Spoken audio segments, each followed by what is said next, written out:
I am Feel It. And I am Fix It. And we talk about life. And stuff and things. With the occasional rant. Which you will have no problem doing.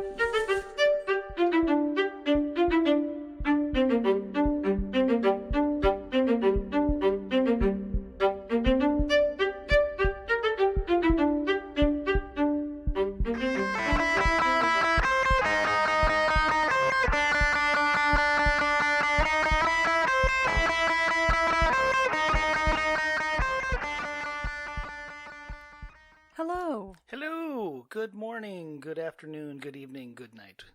Whatever it is, I hope that whenever it is, when you hear this, I hope you're having a good one. Absolutely. Yes. It is another beautiful, sunny, good day. I mean, it's a little cloudy out there, but it's not Cloudy hot is good. and all that. Cloudy. 'Cause I'm a baby about that. Yeah, cloudy is good. I like cloudy. It's Might even hear the birds. I'm not sure. They're pretty loud out there. might pick them up. Might blend into the background. Kind of hard to tell. We I got like- the window open. We don't usually do that. So you also might hear aircraft That's true. and the neighbor's dog.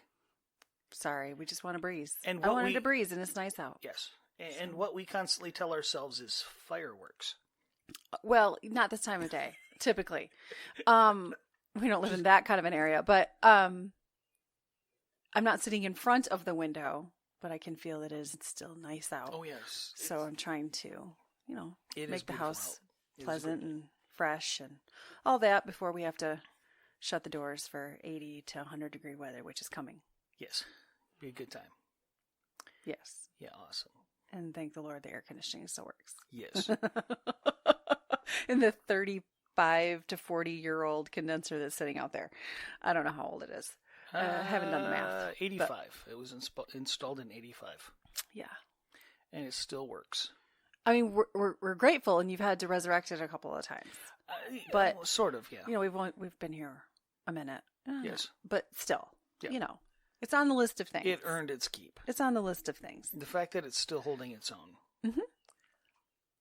It's Grateful. Yeah. Grateful that you've been able to keep it going. Yeah, one you buy now won't last that long, I guarantee it. And that's a later problem. Yeah, and that's a later discussion. We will manage that. Other things, so many other things that we've had to do.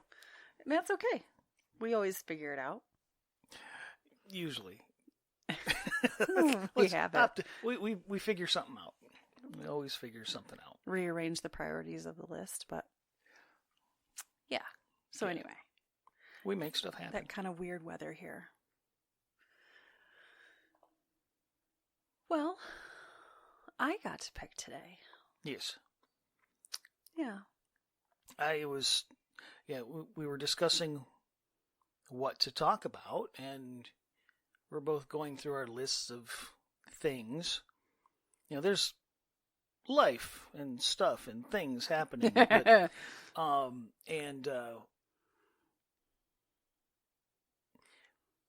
don't want to go into certain things for the sake of other people, and Mhm. other things it's like, I'm not opposed to getting ramped up about a topic,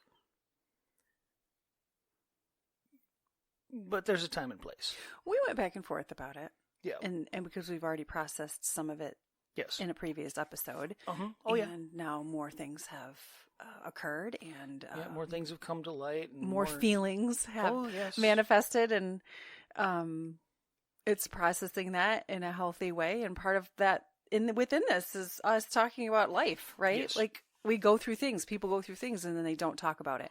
But part of my and you not necessarily talking about certain things, we made choices.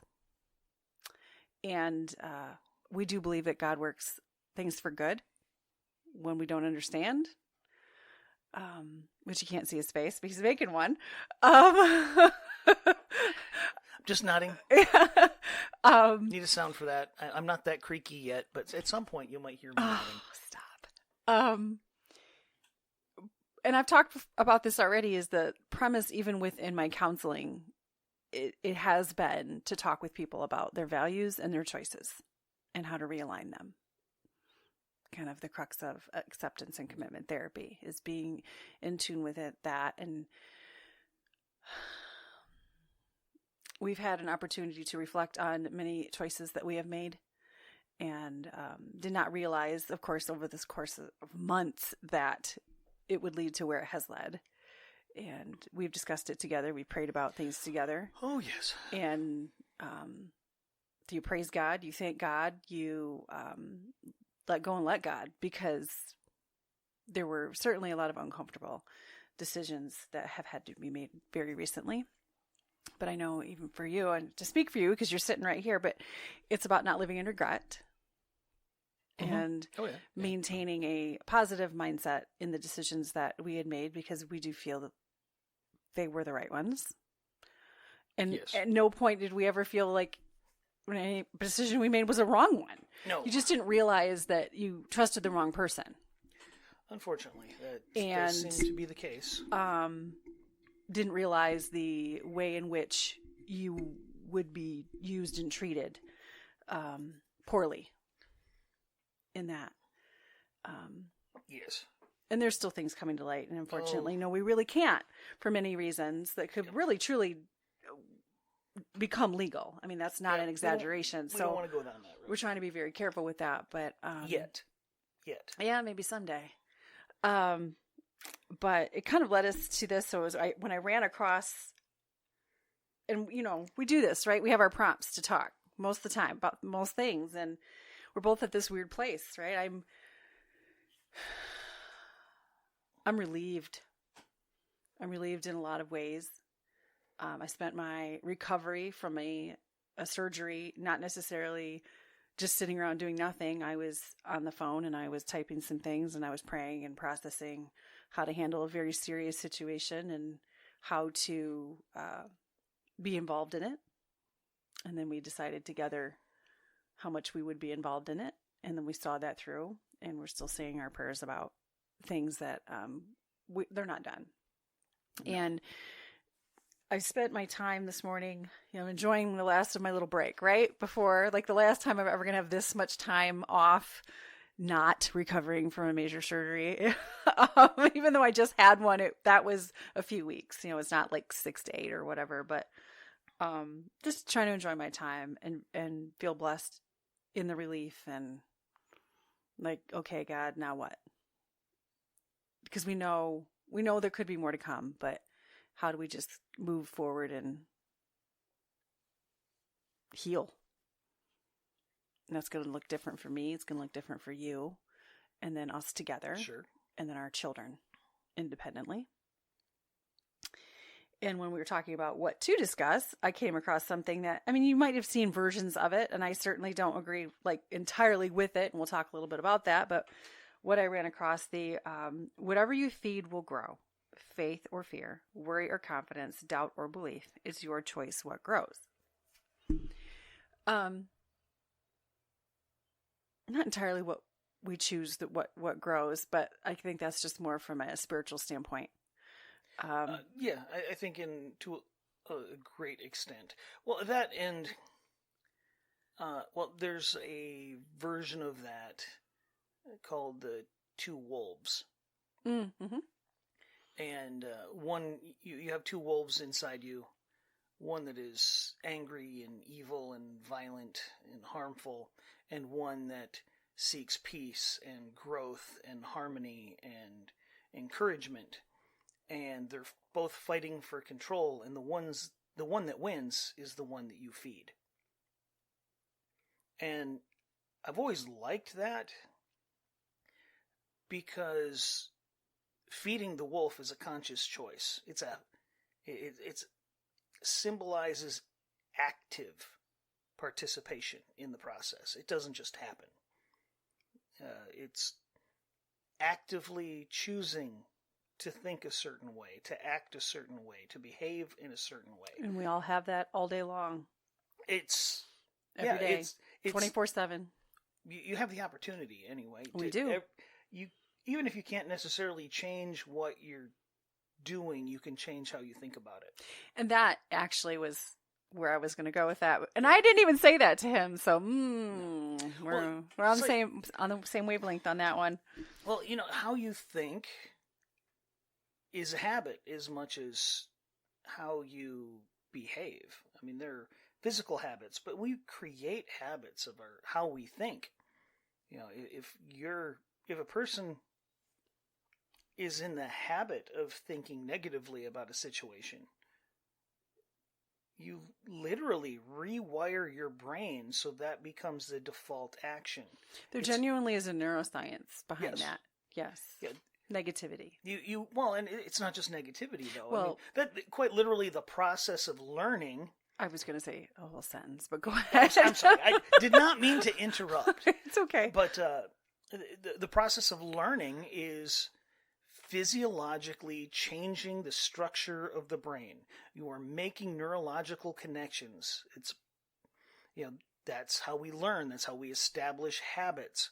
It's like all of those, you know, millions, if not billions, of small connections that are formed and reformed and connected and modified with every experience that you have, but your brain doesn't know the difference between a real experience and the experiences that happen in your head. So the things that you see, the things that you actively think about, physiologically change the brain to make that the default state. And there's certainly all kinds of information out there, books and yes. videos and trainings even that I have looked at and to try to understand some things a little bit better. But that's, I think where both of us are in it's in this very difficult series of decisions that we had to make. It's funny, and this is where I've had to say, like, it's not about regretting any of the decisions we made. I don't, and I certainly don't if it led to this, because I wasn't the only one making choices. I know what I'm responsible for, and I've certainly gone to my God about that. And whatever I'd missed, and just the guilt and the shame and the stuff that I realized I was focusing more on all of that than the not, because it wasn't anything I ever should have been guilty or shamed of, because there wasn't anything. It was like just a reaction where you want to put blame on yourself to make sense of something. But really, when you're being used and abused, that's actually kind of the intent, right? They want you to become the scapegoat, and they want you to feel all these things. And I realized it. Yeah. So I reversed that. Sure. It was a choice. It was a choice to like stop and go, wait, that's not what any of that. None of that was on me. No. Well, and it's a very common thing to look back at the past with the insight you have in the present and judge those decisions in the past. Often better. Based upon what you know now. Well, how could I have made that decision? It's like, it's very simple. You didn't have the same knowledge. You didn't have the same knowledge then that you have now. Now you know, you have more information. You can make a more informed decision. I certainly don't mean to make it sound all like coded, and no, it's just certain elements that we really shouldn't get into. But and the gist of it is when, as you just said, when you reflect on something and you do have a different mindset reflecting on a past event, and you're like, well, but I knew what my intent was then. Yes. And it wasn't what it was made out to be. No. And so I'm like, and I know you don't particularly care for the term, but I'm basically gaslighting myself into like, but that is the whole point when you are dealing with somebody that is very much about power and control and manipulation. And I even knew that. I was certainly educated enough and had some very personal experiences where I got that.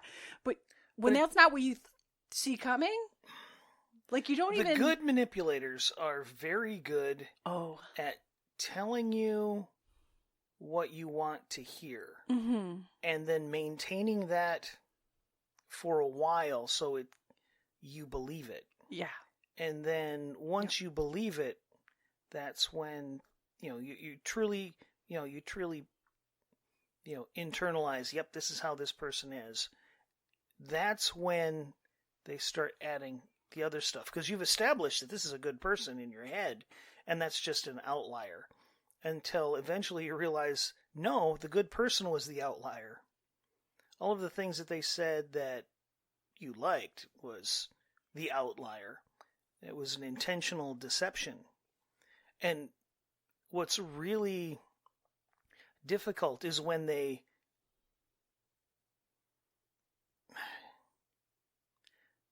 I've said before, there's a difference between head knowledge and heart knowledge. Mm-hmm. Yes, true. And when they're in sync, you're unstoppable. When they're out of sync, you're confused. You operate in confusion. Which is what Satan wants. Yes. Which is what manipulators want. Mm-hmm. I honestly think that this person, cognitively, the things that he said, cognitively, that's the ideal. I think I used the example of everybody knows they shouldn't smoke. It's not good for you. Cognitively, you shouldn't smoke. It's bad for you. But you really don't believe it. You're going to be the exception. That's why you keep smoking. You keep telling yourself, oh, it's perfectly fine. It's like, no, you're setting something on fire and putting it in your face. No creature on the planet lights something on fire and puts it in their face and thinks it's a good idea. But somehow you've told yourself, you cognitively know it's bad, but your heart doesn't believe you. I think cognitively, the things that were said, he believed because he knows those are right. But we act out of our heart more times than we act out of our mind. And we often don't actually know what's in our heart until we pay attention. Which, our last episode kind of talked about that. It's like you don't know what's in your heart until it's pushed, until you're squeezed, and it shows up. And if it doesn't line up, it often, surprises you. And when you actually see it, that's when change can get sparked. That's when you get to actively choose, am I going to keep feeding that, or I'm going to start feeding the other guy? And we, from a mental health standpoint, integrative Christian counseling standpoint, I learned a lot about the balance of spirit, right? Spirit, soul, body. There is a imbalance that comes. And that's where the integrative Christian aspect is, where it's based in God. It's rooted in God and godly principles and how that manifests and how that looks. So even as you had just said, like that, how the manifestation presents, I processed it in those terms. I processed the experience in those terms. This individual likely has a deeper mental health challenge or challenges than even I wasn't trying to assess. So that's the difference there, right? I was just dealing with a very personal situation and then trying to make sense of it. I do believe that there's more there. But in any person, when something is off balance, within any one of the three, right? That's the discourse. That's the disease. Like that if you really want to go there, right? When people talk about that you have to rectify that somehow, but you have to acknowledge it first. Mm-hmm. And if you are incapable of acknowledging, well, a lot of times I don't even necessarily, before you can even acknowledge it, you have to see that it exists. Yes. You have to be of the mindset that you would even say, yep, that I did that. Humility to even you have to know that it's wrong. And that's, I know, like a whole nother thing there, because that we could talk more about that, not on air. Well, but we probably will. We probably will. But there is that idea that we choose actively, even if we're doing it in a malicious way or not. Mm-hmm. Whether it's intentional malicious or not. Yes. Like, we choose. We do. We are choosing to move forward. Mm-hmm. It's not about harboring anything. No. No, not at all. And It's about just moving forward. in this situation, I have We're very- grieved. yes, well, definitely. There was a lot of hope and potential that Yes. was very dashed, Yes. and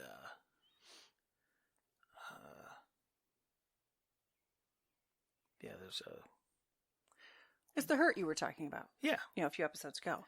Um, It is about acknowledging that hurt and then processing that. And then Mhm. we've gone through even a little bit more since then. And it's still processing that. So it is allowing God to be part of that process, though. Yes, and I've got the same kind of thought process as for that situation that I have for other situations they're interlinked and have some similarities and a lot of differences. That like I have no animosity. There might be some anger, there's some hurt, there's some disappointment, but there's no animosity. I truly I'm at a point where I still want what's best for them, and I hope they find it.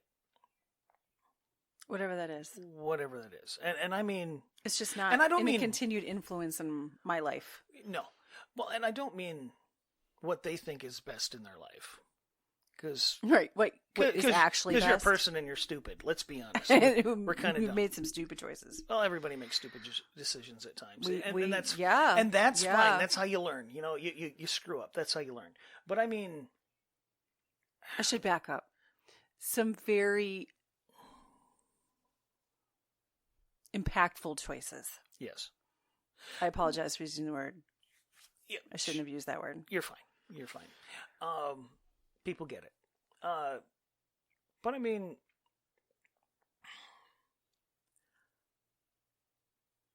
the highest good for them, in reality, not what they think, not what they want, but what's actually best for them all.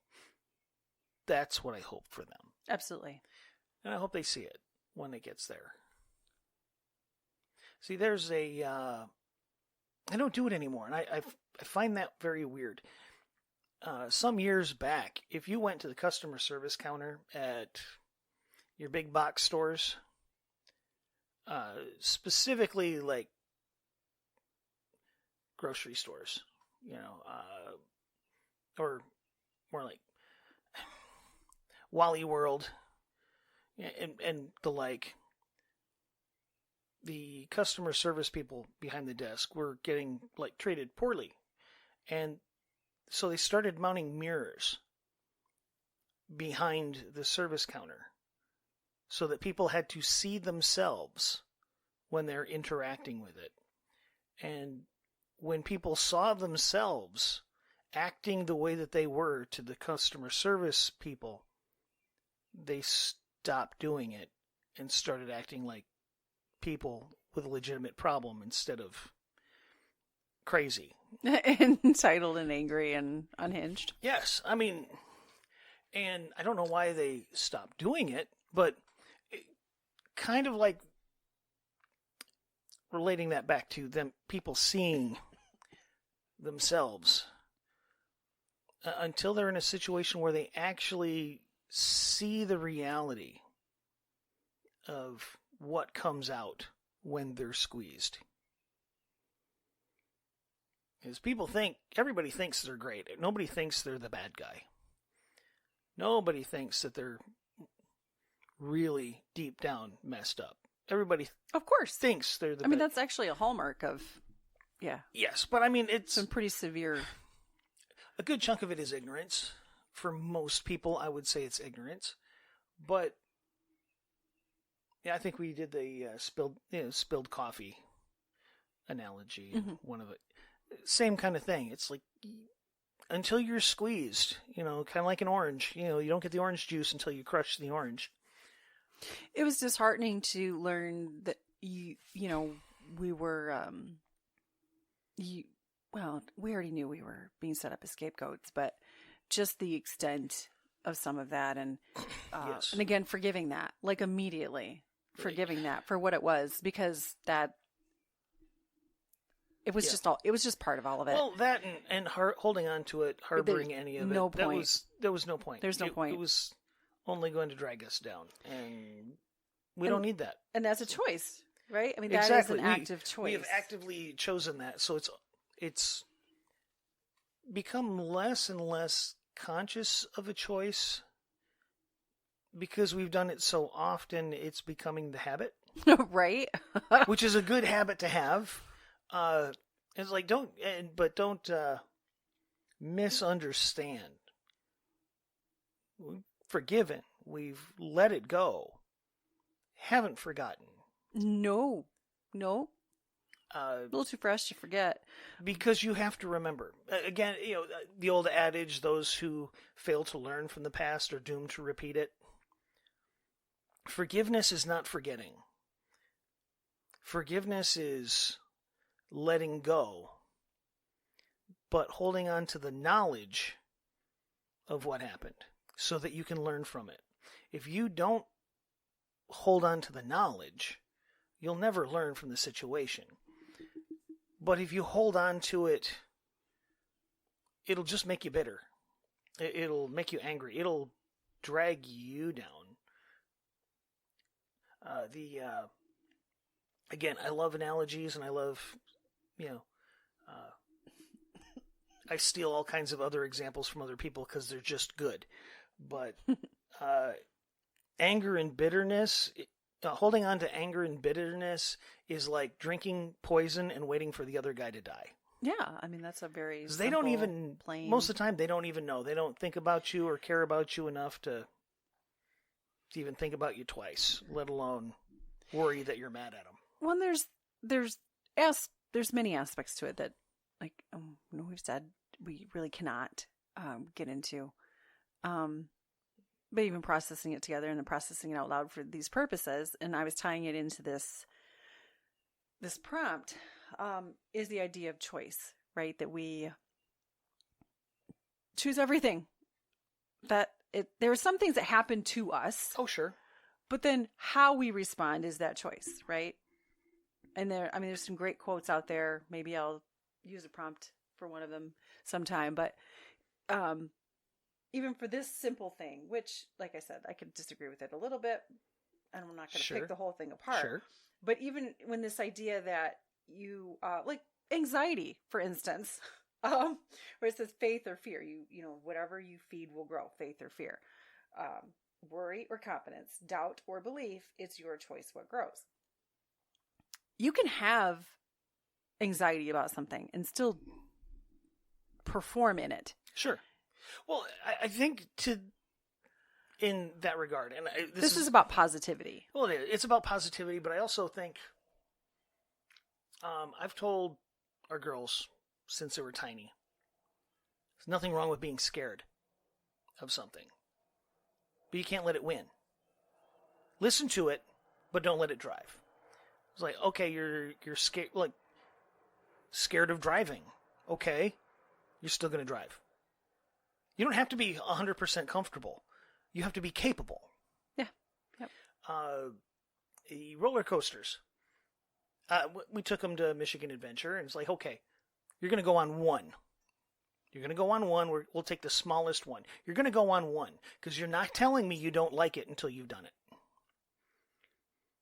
You're going to face that fear. It's like, yeah, you're scared. Let's go do it. Let's go do it. I'll go with you.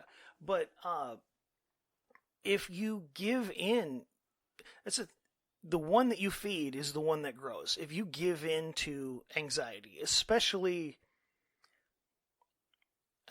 irrational anxiety,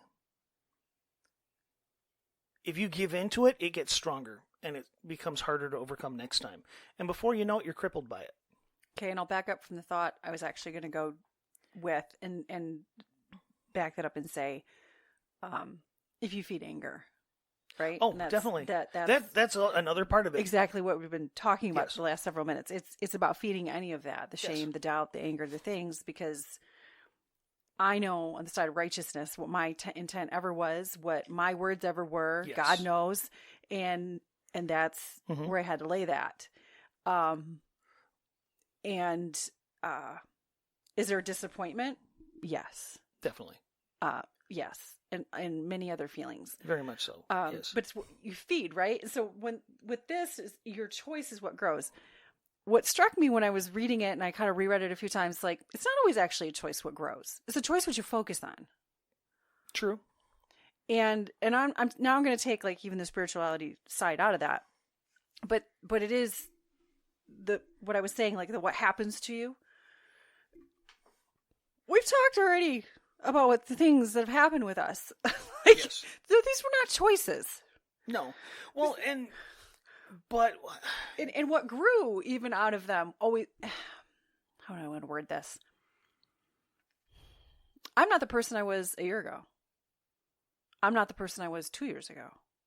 But if it hadn't been for all of the things that I have gone through, I wouldn't be who I am.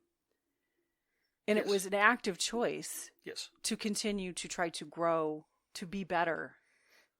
You can grow in a bad way, actually. Oh, yes. You know, Most I know we definitely. always use that with the positivity side of it, but you can grow some roots in some bad things. Oh, yes. Well, and I'm going to quote the great philosophical movie of Tommy Boy. You're either growing or dying. There is no third direction. Who said that? What character said that? I don't remember. Big Tom. Was it Big Tom said that? Okay, Big all Tom. right. Now you're gonna make me like when he's go find that. Yeah, he's working on trying to get the loans. Okay, so for the expansion. First part of the movie. First part of the movie. Okay. Yep. It's like you're either growing or you're dying. There is no third direction. It's like, but you do have to choose what you're going to make grow. And with the medical things that have happened and the life things that have happened and the work things and the job things and the family things and car things, it's like you can grow angry and bitter and resentful and withdrawn, or you can grow more thankful for the fact that everything that I just talked about is mostly first world problems. So true, right? I mean, not some perspective. not for necessarily a moment. the medical things. I mean, the medical things are legitimate issues, but at the same time, you can still be thankful that you live in a place and have access to and the resources for the help that you needed to get through them.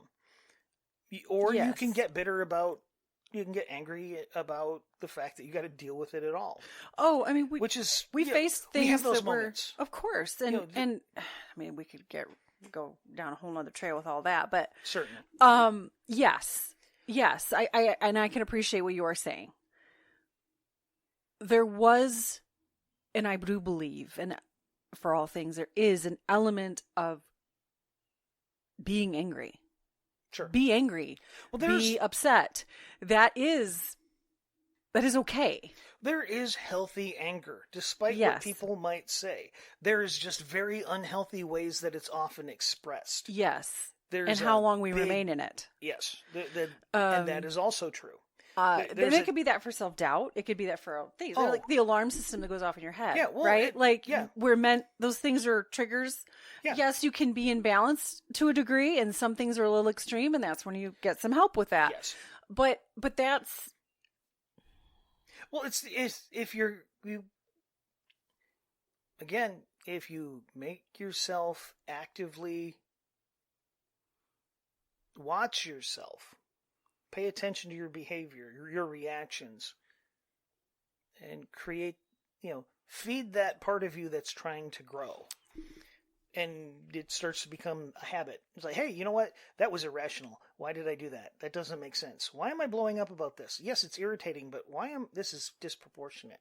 Gives you once you've established, you start feeding your inner, your psychoanalytical wolf instead of the angry, bitter, flipping off the guy in traffic wolf. Oh, see, that's not even me. I have... That's not me. It should be. That's not me. No, you honk. I have honked. Yeah. Usually get somebody's attention. Like, hey, I'm here. What I have found is particular sensitivities have changed. They're transformed a little here and there. In terms of my health, I know sometimes, and I've talked about how there was that link with my competency and then how I would physically appear with a client. Yes. And that was a huge concern. And I've gotten past that and have figured out different ways to manage that. And I'm sure other things will happen in the future I will have to manage, but that's later. And I put that in my mind, like, that's later. I have this okay right now. Within that sensitivity, I found I also don't care for my issues to be exploited. No.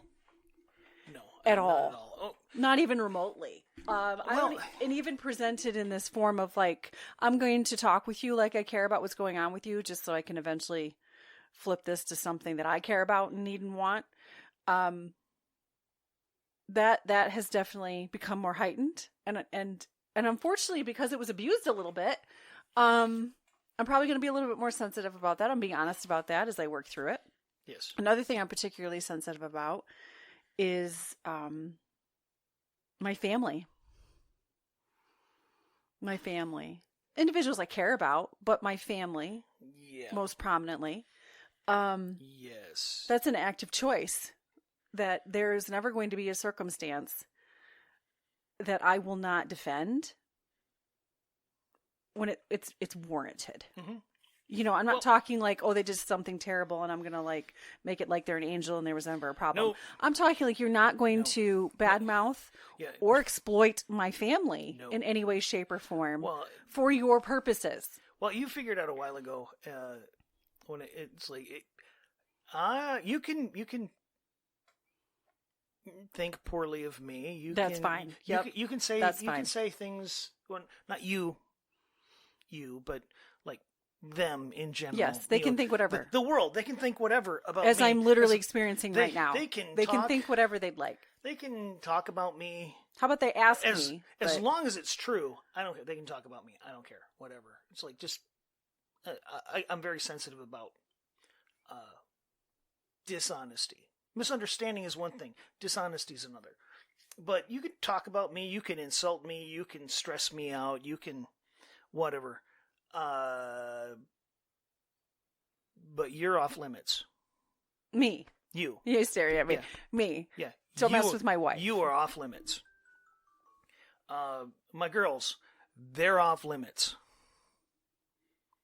If it's true, that's one thing. That's a conversation. There's a part of me that there's a saying, a thing that can be destroyed by the truth should be destroyed by the truth. I fundamentally believe with that.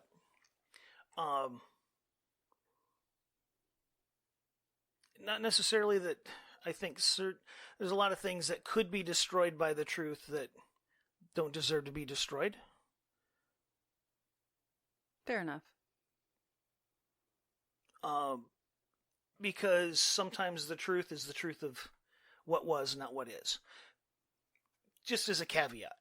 But to take someone's concern and compassion and thoughtfulness and desire to help and then take that, misconstrue it, misuse it, misquote it, and fabricate a bunch of stories with only hints of extracted truth of reality in any of it, and then accredit it to my family, we're going to have a problem.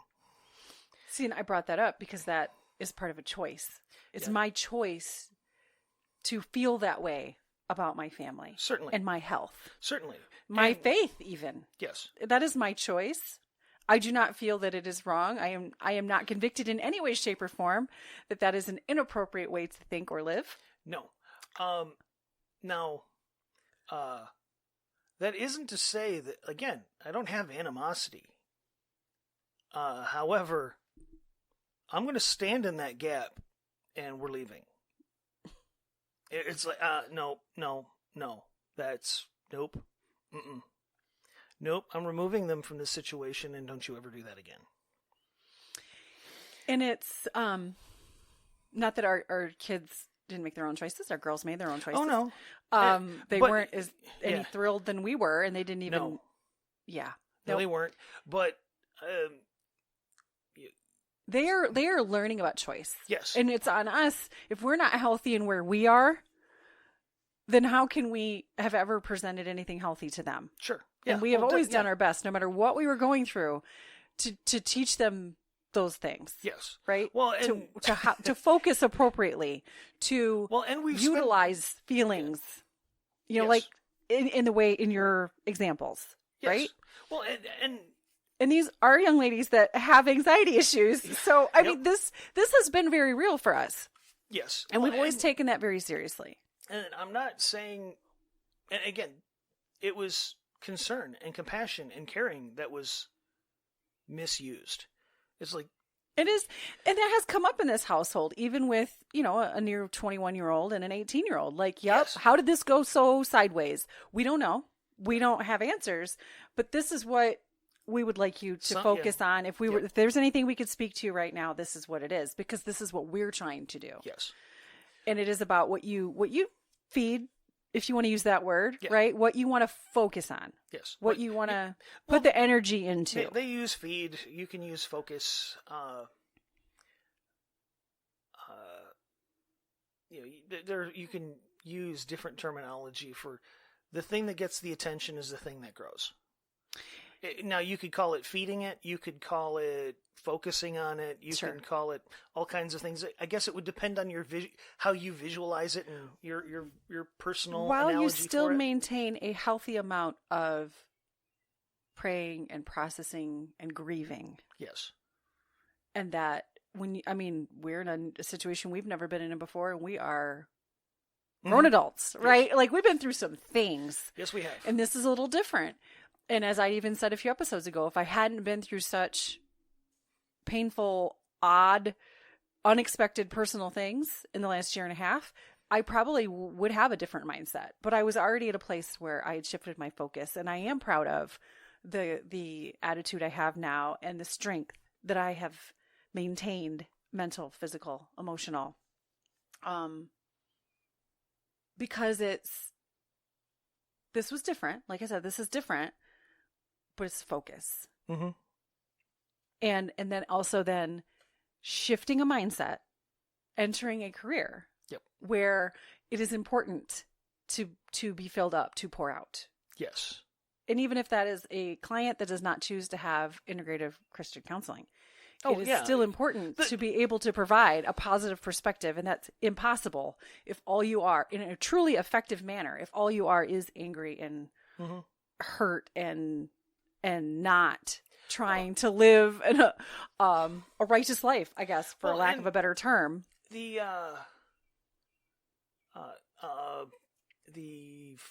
idea that, I'm going to, again, quoting Jordan Peterson,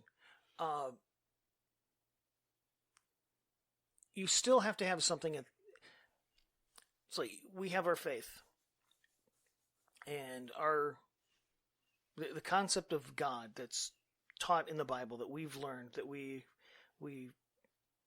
put at the highest point in the hierarchy.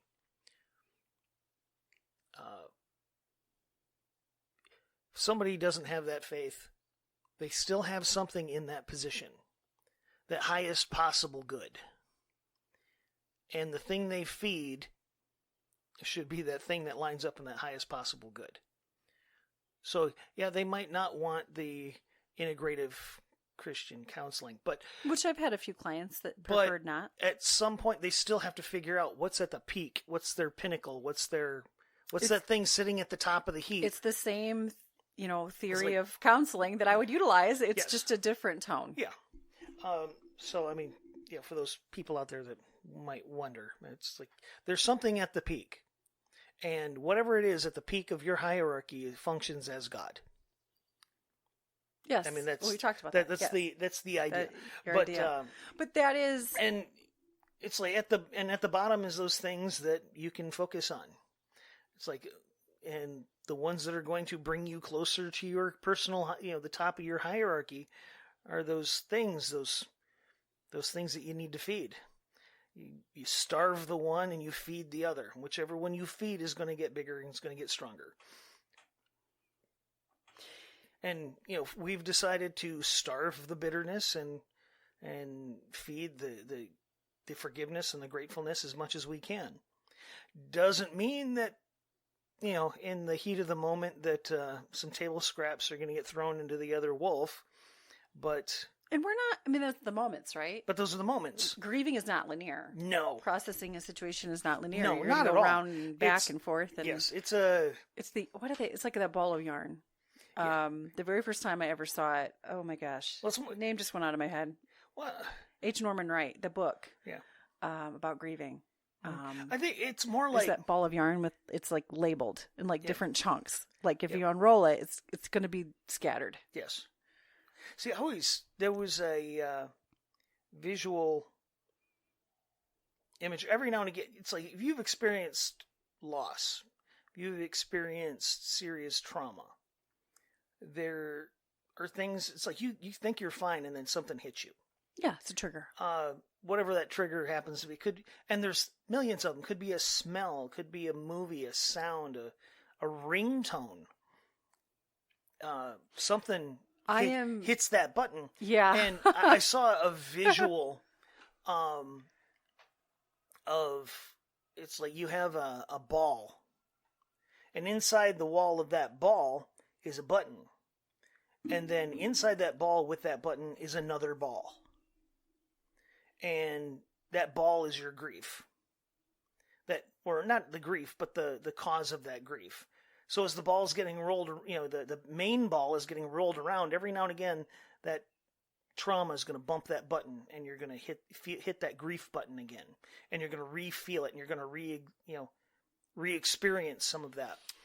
And as you grow as a person, that outer ball is you. And as you grow as a person and you get the help that you need, that trauma doesn't get any smaller, but your capability of living with it enlarges and becomes bigger. And that trauma ball, because it has so much more room to float around in, doesn't hit that button as often. Look at you with your fantastic analogy. And yes. And it's like, and again, it's like, that's which one are you going to feed? It's like if all you do is focus on that trauma, that's the ball that's going to get bigger, and it's going to lean on that ball more and more. Or you could focus on you and learning to survive. To recognize triggers, to manage them, yes, to react differently, and be patient with yourself in that process. Oh, certainly. That is formula that's part of the formula I was missing for me personally. Yes. And I am very sensitive, as we have talked about, not necessarily in any episode that I remember, but I am very sensitive with the triggers, sounds, smells, yes, places. Oh yeah, I am very sensitive, and as we'd also, you got a lot of buttons. There's a lot of buttons. I do. There's a lot of buttons. But here's the thing, as we talked about even the other day, I've been through a lot of things. Whether it was maladaptive ways of dealing or not. Sure. In my entire life, there have been a lot of things. Yes. And to different degrees. I honestly could tell you, I think the only form of abuse I have not experienced to some degree has been sexual. I don't believe that I recall. Not that I haven't had individuals in my life when I was younger that I found out later on had sexually abused people in my own family. Yes. So, unfortunately, that's all too common. And so I don't believe I have been. But I'm talking like in my cognition in any moment, I could say, and you know this, many people that are close to me know, I've been through a lot of things. Yes. And it did create a lot of maladaptive coping. I've been there for a lot of it. And yeah, you've been in my life a long time. Yes, I have. And I'm not the cause of it, but I've been there. Okay, the formative year stuff we were talking about last week, that's pretty real. That's pretty real. But in our adult lives, we still experience things, and if you don't learn how to manage it well when you are young, you're not going to know when you get older. Yep. And if you never try to change that course and change the focus, you're going to be stuck. At some point, you have to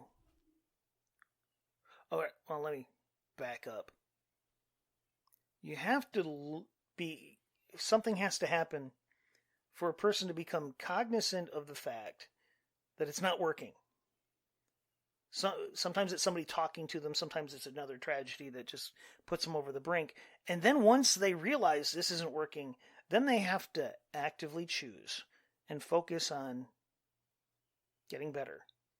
Like the young man that we're interacting with, trying to mentor and help. It's like he's got a lifetime of maladaptive behaviors because he needed them. But now he hasn't learned the value of choice yet. But he's now at a point where he's aware that those behaviors that he's relied upon for years are no longer beneficial. So now he's got to start learning how to starve that wolf and start feeding the malnourished wolf that is the healthy aspects of things. And that's going to be a fight for a while.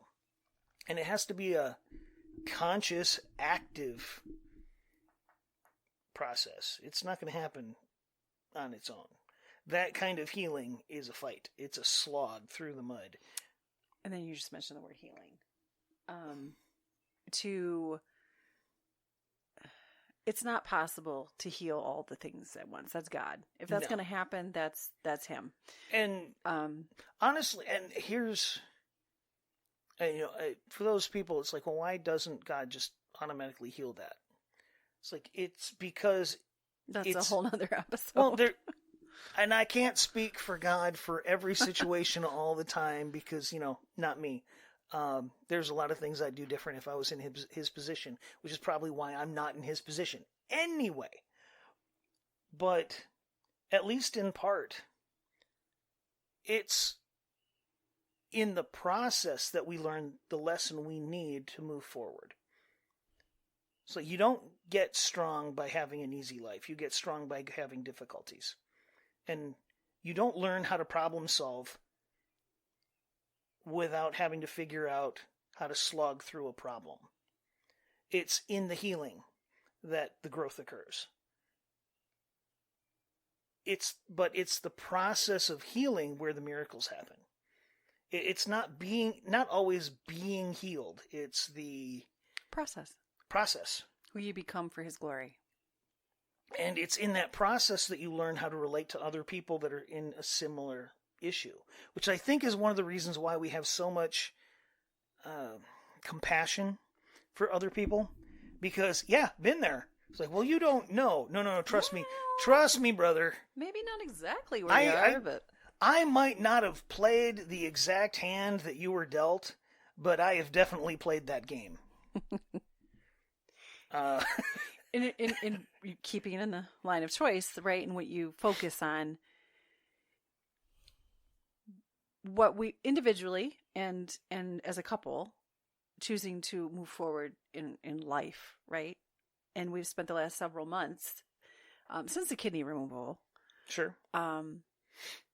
Walking in faith, right? I was going to finish. I was going to be able to have a career. It was just moving forward together and feeling strong in that. And then in the background, there was this thing that just kind of wasn't going away. And it was hindering. It was heavy. It wasn't helping us focus on the right things. And we knew that. And then when we recognized it, we tried to change life and do it quietly and just move on, right? But God doesn't always want quiet. No. He does not always want silence. No.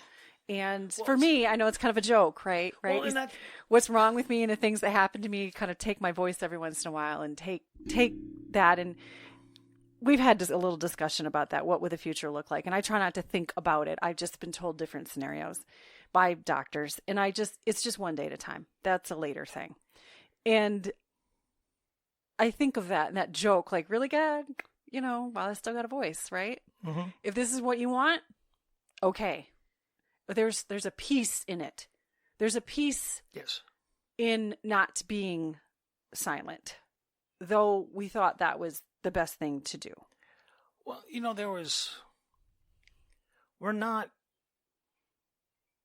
we do our best to not create drama. We just happen to be a magnet for it.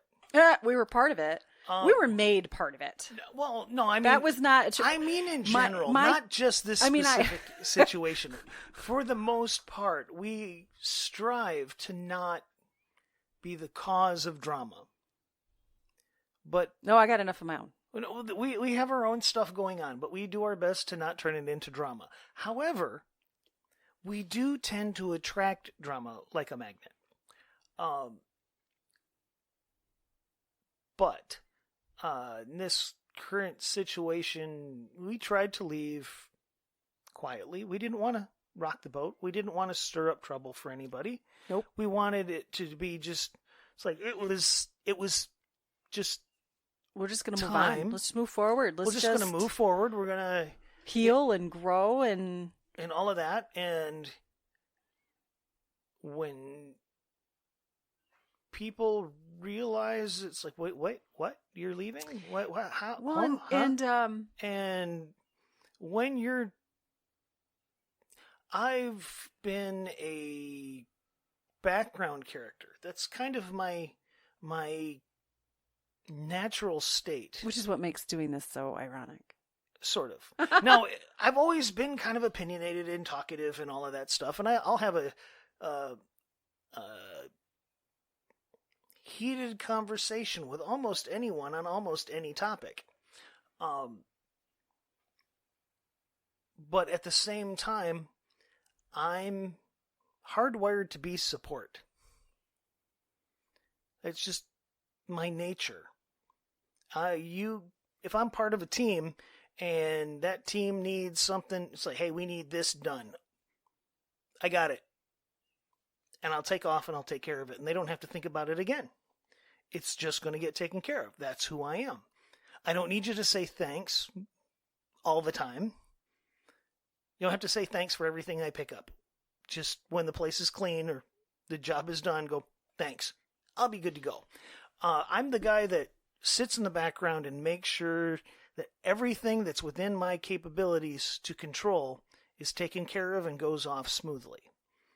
So I'm just kind of that shadow in the background, that thing you thought you saw move in the background, doing all of the work that you don't know is going on, taking care of all of the little problems that you didn't know existed. You're kind of taking this places I wasn't expecting, and I'm not sure exactly where you're going. But when we left, the absence of that stability became obvious to a lot of people. I was the guy that they could always rely on for the things that I did. And then we left. And everybody noticed the absence. It's like, wait a sec, what? Certain people. Well, certain people. The people that notice, the people that... Again, if I'm doing the jobs that I do, if I'm doing it right, you don't know I'm there. The only time you know I'm there is when I goofed up. And I can appreciate you needed to say all these things out loud. But my point was there was obedience. And there was. When we were asked, but when you're asked a question, you just give the answer. Yes. And God's going to do with that whatever He's going to do with that. Yes. Now, make a choice. We made a choice to do something that we thought was healthy for us. Yes. And then we made a choice when we were called upon. Yes. For information and answers and honesty. Yes. We made a choice to... We did not seek out drama. We did not want drama. No. We wanted already silence. Gone. No, yeah, and no. We wanted just peaceful calm for everybody concerned. And our absence was noticed. And the fact that we were absent caused a lot of alarm for a lot of people. Certain people. But enough of them. And some drama found us anyway. There's a And I think I get your point. I get it. And I want you to be able to process out loud if that's what you were comfortable More or doing. less, I yeah. wasn't going anywhere with any of that. Sure. But it's more the resting in making the right choice. Even if it's a hard choice. Yeah. Even if it is uncomfortable. And those are understatement words. You're like, I used to say, like, I remember when I was the worst of my grieving for my parents, and people would talk about that it's hard. And I used to think that is such a dumb word. A floor is hard. Like a rock can be hard. This isn't hard. This is agonizing. Like there was other words, but even as I'm talking about it, I think there's another word for hard. It was awful. It was so many shades of awful. Sure. And because what you focus on is what grows, right? Mm-hmm. So it's an active choice in your life. If you do have integrity, if you do honor God, and we all screw up, we all do that. Oh, sure. And yeah. but it was, do you remain silent? Is that the right thing to do? Or do you do what you're being asked to do? Mm-hmm. Which is cause drama. Inevitable. Well, and you knew it. And that's why you were just trying you're trying to choose what you think is the easy thing, right? Because man, did we want easy. I just wanted easy. Oh, sure. It wasn't yeah. unpleasant. It was unpleasant to make some of those choices, but it was just let's just make this easy, shall we? Let's just do that. Yeah, I mean, I could. Yeah. No, that's not. I guess how that was supposed to go. We could call that easy. Yeah. There's no. I'm not. I know I heard it, read it somewhere, and I'm probably combining a handful of different things. But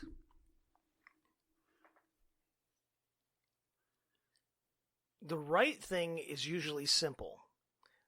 Simple things are never easy. So true. It's very I simple. think you just took a statement out of, like a sentence out of what I said to somebody the other day. Oh, well, great minds, Great minds.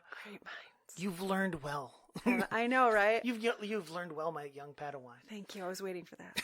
Yes. Where's my lightsaber? But easy for who? Well, and right? There's again simple for who?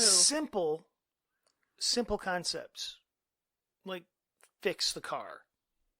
The car's being stupid. Fix the car. Fixing the car. That's a very simple thought that breaks down into very complicated things.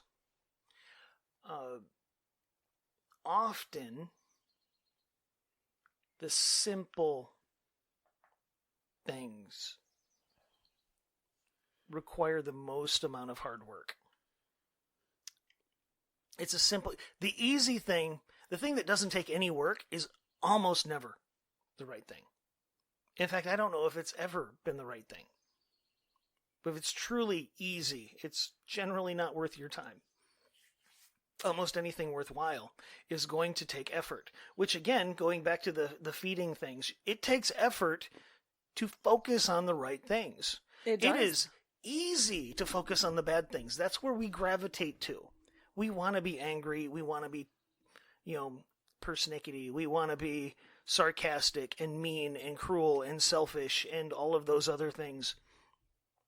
That's easy. Often. But the right thing is often simple, and simple things are usually hard. So the right thing to do is to let that go. Let go of being angry about it.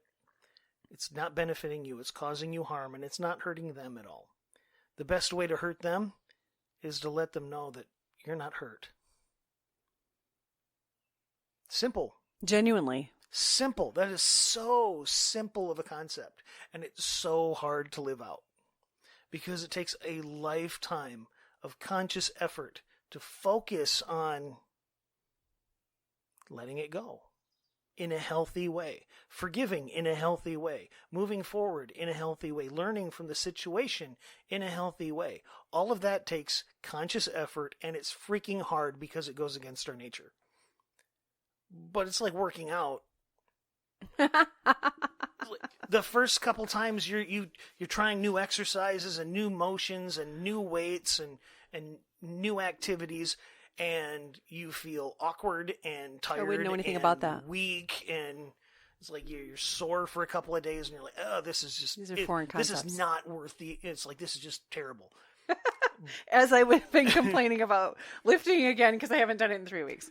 But then once you started building the coordination and building the muscle, the muscle tone and all of that, that thing that was super hard becomes easier. There's still effort. It still takes a conscious effort to do it, but the difficulty decreases. And then you start to look forward to that effort because on the other side of that effort is improvement. And if you've established enough habit of embracing the effort and focusing on the improvement, if you have a will and mindset you to don't maintain that. want to go back. Yes. If you have the will and mindset to even And begin that venture appropriately. And again, simple concept. It's a lot of work. It's well, in the case of taking it back to where we started, I was starting with choices. It's a lot of effort, but it's mental effort, which in some ways is harder. It's emotional effort. It's being vulnerable with yourself in ways that you don't want to. We don't want to embrace, not necessarily embrace, I guess, but be fully cognizant of our own weaknesses and failings and faults and flaws. And focusing on their improvement. Changing that mindset.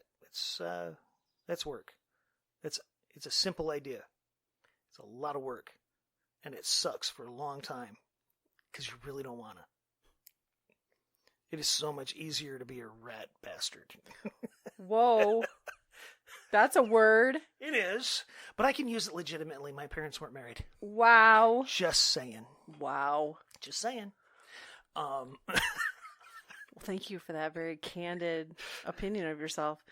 Hey, the situation of my birth does not speak to the content of my character. Oh, that is true. That's true. Let's change that focus. Well, I apologize if this whole thing seemed a little wonky and off the rails. It didn't quite go the way I was anticipating and the points I was trying to make. But of course, I have to. You can tell me to pipe it. I'm okay with that, especially in this format. I didn't know where you were going with, and you brought up some stuff I didn't expect, but it is what it is. You clearly needed to process it. Still am, and we did kind of joke that I would be the ranter in the. That's a joke. That's not a joke. This is true, and I don't mean to steamroll you. I really don't. I mean, that is not my intent. It just happens so naturally. It just kind of happens. I know you're very passionate about some things. I really don't mean to. It's like if there, I will back away. And it's like, was there a specific point that you were not able to address? Oh, there were several that didn't end up actually coming out, but it's not like I really remember them, and you should really, and it's okay. We have a minute.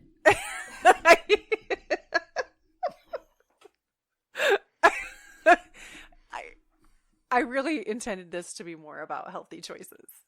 Well, than talking necessarily about our experience. And I know it ended up coming out in different ways because that's where we are and it is what we're dealing with. And that's kind of the inspiration for even choosing this particular prompt. Certainly. Okay. The particular points, no, I don't remember off the top of my head because they were there and then I would respond to you in the moment, not holding on to what I was I'm not in like counselor session mode. I'm not holding on. No, I'm just talking. Maybe we need to make sure you have a notepad. I know, right? You Do I take need to notes? start like taking notes so I can come back? Probably not a bad idea because I do tend to get going. I try not to a bad thing. I try to rein it in. Well, and we kind of both see it similarly. I think our terminology and how we mentally picture it is a little bit different. The feeding it, the feeding the wolf analogy works really well for me. But you are more, the thing you focus on is, it's like they're very related, and I think the reason I like it is the same reason that you like focus. But for focus is very intellectual. It's very cognizant. It's very, I don't know, almost emotional, I guess. It's rational. It's a logical decision.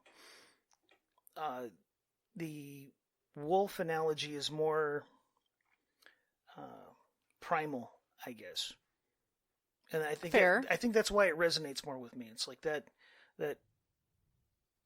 fighting wolves, and the one that eventually wins is the one that you feed the most. You starve the one, you feed the other. But I also kind of like it because it wins. You don't eliminate the other wolf. It just gets weak enough to where it doesn't matter. It's like it's always in there. I think that's also one of the reasons why that one resonates like that. Makes sense. But that's me. It does make sense. But that's me. Even like the reap what you sow, very simple, but not entirely the whole point of it. Yeah. More the point was just how, and we've already brought up just the idea that there'd be healthy ways to utilize the things that might appear negative, but at the same time, it's working through something. Yes. It's not always just. There's nothing wrong with. There's different elements. Well, yeah, and there's nothing wrong with being stressed or being angry or being depressed in the moment. But if you focus on it to the point where that's all you are, you're robbing yourself of so many other things you could be experiencing. It's like you need to learn how to refocus. It's like there's a season, there's a period of time where all of those are appropriate, but at some point the appropriateness ends and now intent starts to matter more. I think. Well, it is intentional. That's all. It's all intentional what you focus on, and it doesn't mean, as you said, that you don't recognize, you don't acknowledge, and work through whatever feelings you're having. The adversity comes, or maladaption, even when you stay, like when you're stuck in some of that, the adverse things. Negativity can have a place and a point. As I tell clients, Jesus flipped tables. Yes. There is that time. There's a time, there's a place, there's an appropriate use of all of it. That's why you have it. And it is exactly that. It's how you utilize it. It's your intention. Excuse me. It's your intention.